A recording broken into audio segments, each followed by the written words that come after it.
कभी कभी कुछ चीजें ऐसी होती हैं जिन्हें हम जैसा देखते हैं वो वैसी नहीं होती, बल्कि बिल्कुल विपरीत होती है। गुल्लू ने सिद्धार्थ से जो कहा था कि हर विलन किसी न किसी स्टोरी में नायक होता है, उसने एकदम सही कहा था। आदिकाल से चले आ रहे युद्धों को अगर हम ध्यान से देखें तो हमें पता चलेगा कि इस कहानी का जो विलेन था, अगर हम उसके परिप्रेक्ष्य से देख रहे हैं तो वो अपनी कहानी का हीरो बन रहा है।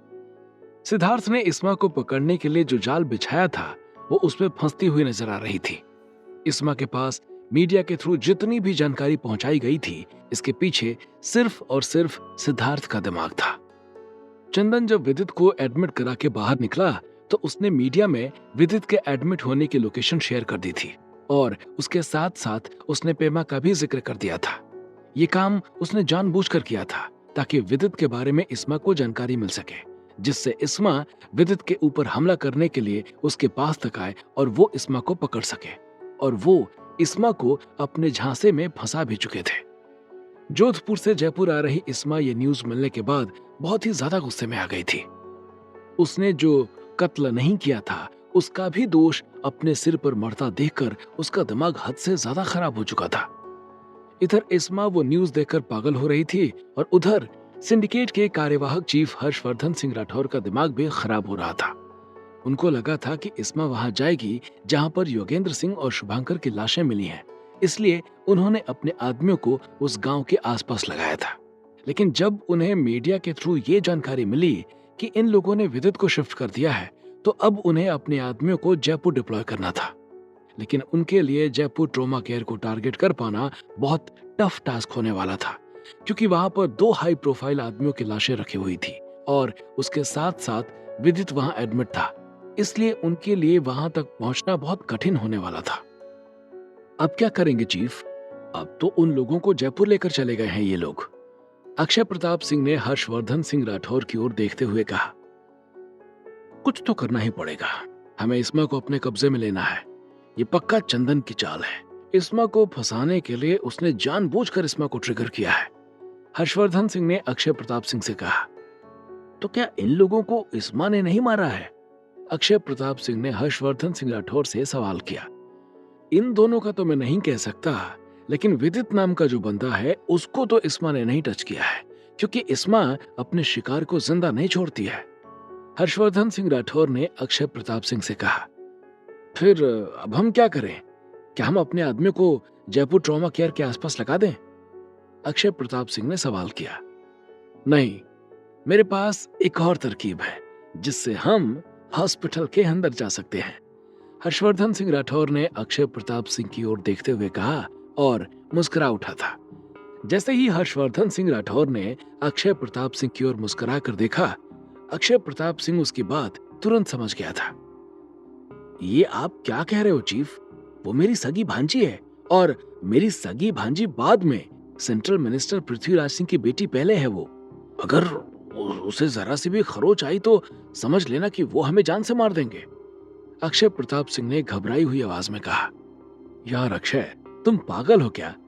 मैं उसे सूली पर चढ़ाने को थोड़े ही कह रहा हूँ। तुम बस किसी तरह अंदर चले जाना और जब इस्मा आ जाए तो मुझे आगाह कर देना, बाकी मैं और मेरे आदमी संभाल लेंगे। हर्षवर्धन सिंह राठौर ने अक्षय प्रताप सिंह से कहा। उसके इतना कहने के बाद पहले तो अक्षय प्रताप सिंह ने नानुकुर की, लेकिन जब हर्षवर्धन ने इस्मा के मिलने के फायदे और उसके असली मकसद के बारे में याद दिलाया तो उसे ना चाहते हुए भी हामी भरनी पड़ी थी। अक्षय प्रताप सिंह ने भले ही रुक्मिणी के सहारे इस्मा को पकड़ने का ठान लिया था, लेकिन उसे बड़ा डर लग रहा था, क्योंकि वो नहीं चाहता था कि उसकी वजह से उसकी भांजी के ऊपर कोई आंच आए। लेकिन वो हर्षवर्धन सिंह के आगे मजबूर था, क्योंकि वो जानता था कि जो हर्षवर्धन सिंह उसके सामने सीधा बनने की एक्टिंग कर रहा है, असल में वो कितना बड़ा नीच इंसान है। वो इस्मा को अपने कब्जे में लेने के लिए कुछ भी कर सकता है। रात के करीब 9 बज चुके थे। विदित को जिस कमरे में रखा गया था, उस कमरे के बाहर हथियारबंद गार्ड सुरक्षा दे रहे थे। इसके साथ साथ वहां के आसपास के मरीजों को दूसरी जगह पर शिफ्ट कर दिया गया था। उन लोगों को पक्का यकीन था कि इस्मा आएगी जरूर, क्योंकि इस्मा को जिस पेमा की तलाश थी उन लोगों ने उसके भी वहीं होने का जिक्र कर दिया था और उसके साथ साथ विदित भी वहीं था। जिस विंग में उन लोगों ने विदित को रखा हुआ था उसी विंग की छत पर भीम सिंह और सिद्धार्थ बैठे हुए थे। वो दोनों छत से निगरानी कर रहे थे कि इस्मा आखिर किस साइड से आती है। तभी भीम सिंह ने सिद्धार्थ से सवाल किया, क्या लगता है सिद्धार्थ, हमारा ये हाफ प्रूफ या जीरो प्रूफ प्लान जो है वो कामयाब होगा? उम्मीद तो है, बाकी इस्मा इससे कितना नाराज होती है ये देखने वाली बात है। सिद्धार्थ ने भीम सिंह के सवाल का जवाब दिया, हम एक काम और कर सकते थे, अगर वो कर देते तो इस्मा पक्का आ जाती। भीम सिंह ने सिद्धार्थ की ओर देखते हुए कहा, क्या? सिद्धार्थ ने सवाल किया, अगर हम टीवी पर यह बोल देते कि इस्मा को जिस चीज की तलाश है वो हमारे पास है, तो वो पक्का हमें ढूंढते हुए आ जाती। भीम सिंह ने सिद्धार्थ को जवाब देते हुए कहा, अरे नहीं, पागल हो क्या आप? ऐसी चीजें मीडिया में लीक करने का मतलब है कि पब्लिक में पैनिक क्रिएट करना, और अगर पब्लिक में पैनिक क्रिएट हो गया तो हमारी सारी मेहनत बेकार चली जाएगी।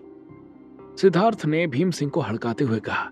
सिद्धार्थ भीम सिंह को ऐसे डांट रहा था जैसे मानो वो उसका सीनियर ऑफिसर हो, और गजब की बात यह थी कि भीम सिंह ने उसकी बात को सिर झुकाकर सुन भी लिया था। हाँ, बात तो तुम्हारी सही है सिद्धार्थ, लेकिन इस्मा का हमारे हाथ लगना बहुत जरूरी है। अगर वो हमारे हाथ लग गई तो हम बहुत आसानी से मास्क मैन तक पहुंच सकते हैं। भीम सिंह ने सिद्धार्थ की ओर देखते हुए कहा, क्या भीम भैया, आप भी पहले छोटी छोटी मछलियों को पकड़ो, उसके बाद हम सीधा बड़ी मछली पर हाथ डालेंगे। मास्क मैन तो बहुत बड़ी मछली है, हम अभी उसके बारे में नहीं सोचेंगे। सिद्धार्थ ने भीम सिंह की ओर देखते हुए कहा, और भीम सिंह ने हाँ में सिर हिला दिया था। अभी वो दोनों बात कर ही रहे थे कि तभी भीम सिंह का फोन बजा। फोन चंदन का था। चंदन का फोन देखते ही भीम सिंह ने तुरंत फोन उठा लिया था। हाँ चंदन सर। भीम सिंह ने चंदन से कहा, सिद्धार्थ ऊपर है ही, तुम नीचे आ जाओ, तुम्हें एक काम करना है। चंदन ने भीम सिंह से कहा और फोन काट दिया था। चंदन का फोन कटने के बाद भीम सिंह जैसे ही नीचे जाने लगा कि सिद्धार्थ ने उसे रोका और कहा, आखिर ऐसा क्या हो गया था कि इस्मा ने बगावत कर दी थी? क्या सच में आप लोगों ने उसे मरने के लिए छोड़ दिया था, या इसके पीछे का राज कुछ और है? सिद्धार्थ का ये सवाल सुनकर भीम सिंह एक पल को घबरा गया था, और सिद्धार्थ ने उसका घबराया हुआ चेहरा तुरंत पकड़ लिया था।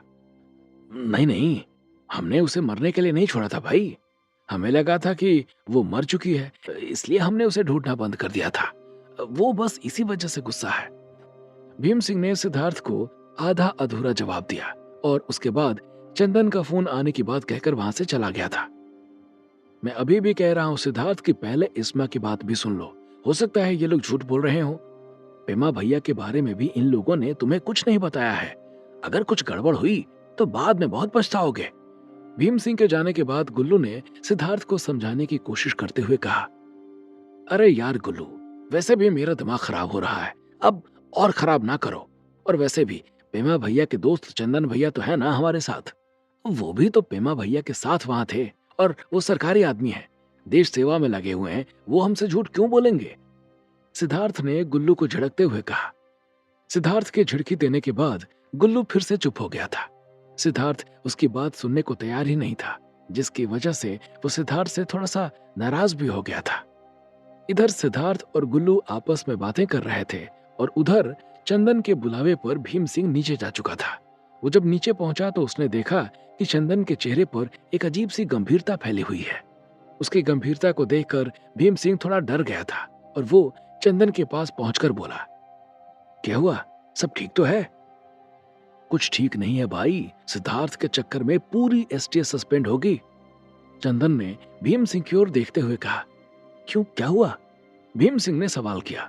अरुणाचल प्रदेश के सीएम ने इंक्वायरी बिठा दी है, और उन्होंने खुद अपनी डॉक्टर की टीम भेजी है, जो सुबह यहाँ आ रही है, और उनके सामने शुभांकर मिश्रा और योगेंद्र सिंह का पोस्टमार्टम होगा।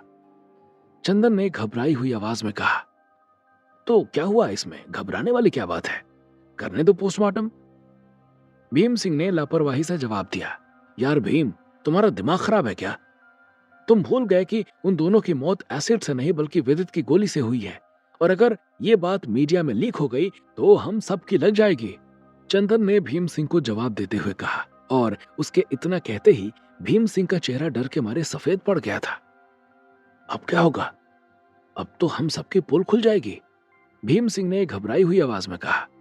वही तो, अब इससे बचने का एक ही रास्ता है कि किसी तरह इस्मा आ जाए यहाँ पर, और उसके बाद हम उन दोनों की लाशों को पूरी तरीके से एसिड से जला दें, वरना जो छीछा लेदर होगी उसे संभाल पाना बहुत ही मुश्किल होगा। चंदन ने अपना माथा मलते हुए कहा। चंदन को इस समय पेमा और अपने चीफ राकेश अस्थाना की बहुत ज्यादा कमी महसूस हो रही थी।